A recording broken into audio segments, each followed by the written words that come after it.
हमारे सभी वरिष्ठ अपने अपने क्षेत्र में जिन्होंने लंबे समय तक काम किया, उन्होंने कोहली जी को श्रद्धांजलि देने का अपने तरफ से प्रयास किया है। मुझे भी कहा गया है कि मैं कुछ कोहली जी के बारे में कहूँ।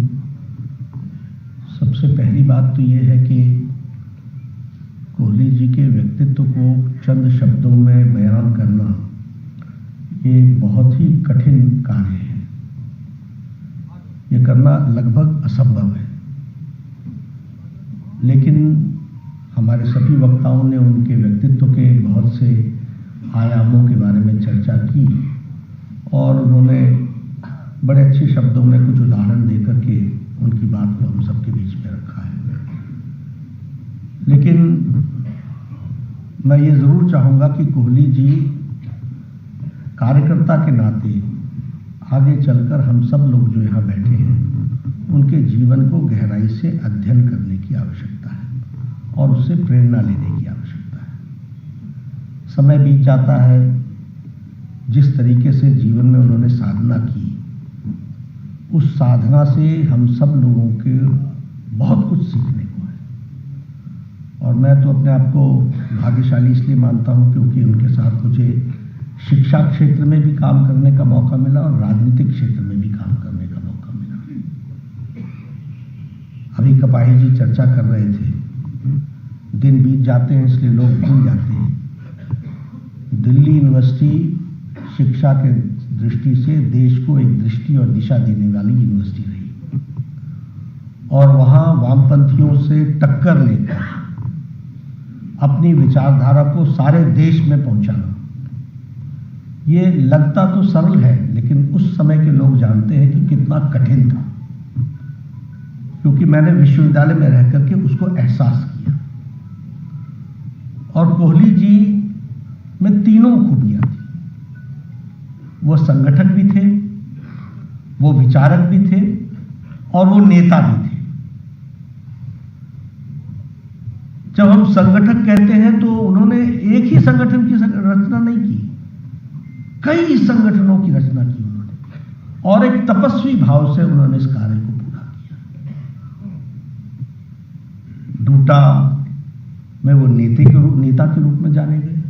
अब उस समय के शिक्षा जगत में डूटा का अध्यक्ष बनना, ये आज हम लोगों को लगता होगा कि हाँ ये तो जीतते हैं तो ये भी जीत लिया होगा, लेकिन उस समय डूटा का अध्यक्ष बनने का मतलब वैचारिक पृष्ठभूमि पर हमारी विचारधारा को स्थापित करने के बराबर था और वो नेतृत्व उन्होंने हमको दिया।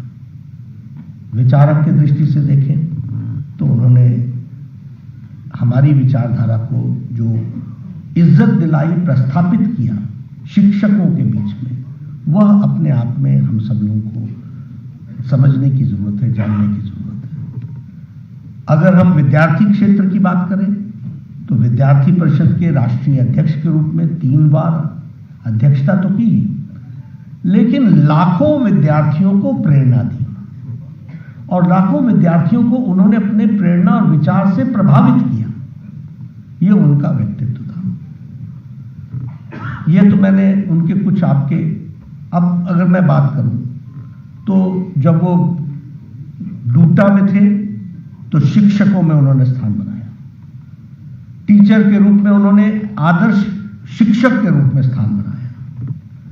अगर मैं बात करूं एनडीटीएफ के रूप में तो दिल्ली विश्वविद्यालय और सारे देश के शिक्षकों के बीच में उन्होंने वैचारिक पृष्ठभूमि में अपने आप को स्थापित किया और दिशा दी एनडीटीएफ को। और अगर मैं राजनीति की बात करूं तो दिल्ली को तो दृष्टि दी, लेकिन सांसद के रूप में एक आदर्श सांसद कैसा होता हो इसको भी प्रतिस्थापित किया तो कोहली जी ने प्रतिस्थापित किया और गवर्नर भी रहे।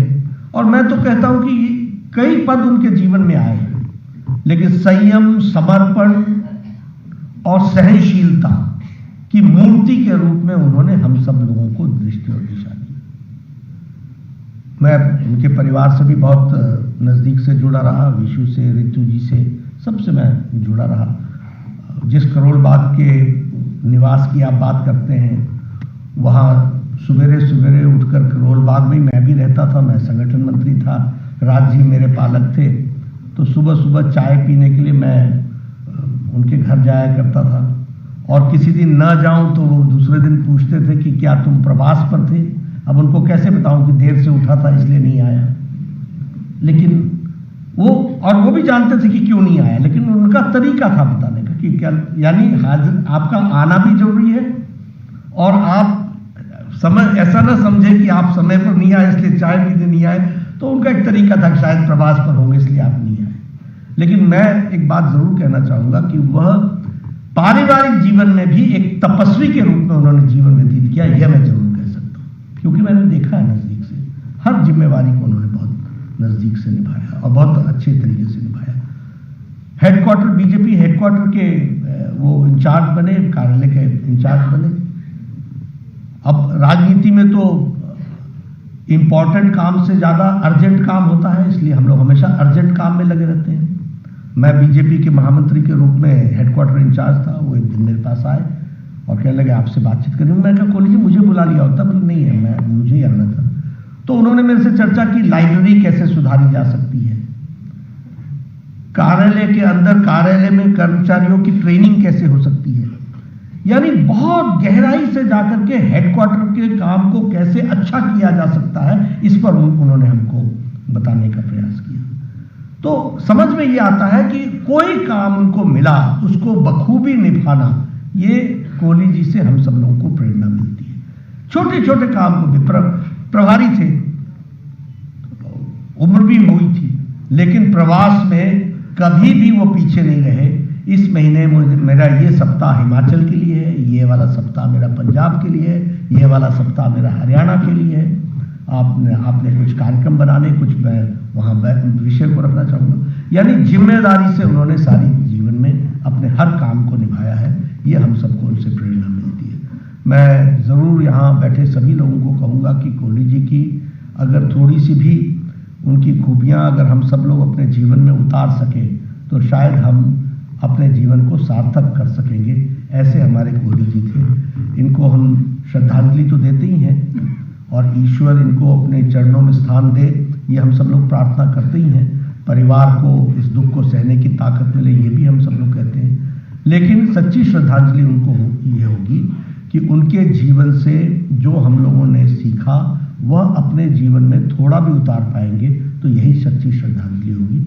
इन्हीं शब्दों के साथ मैं ईश्वर से प्रार्थना करता हूँ कि ईश्वर उनको अपने चरणों में स्थान दे।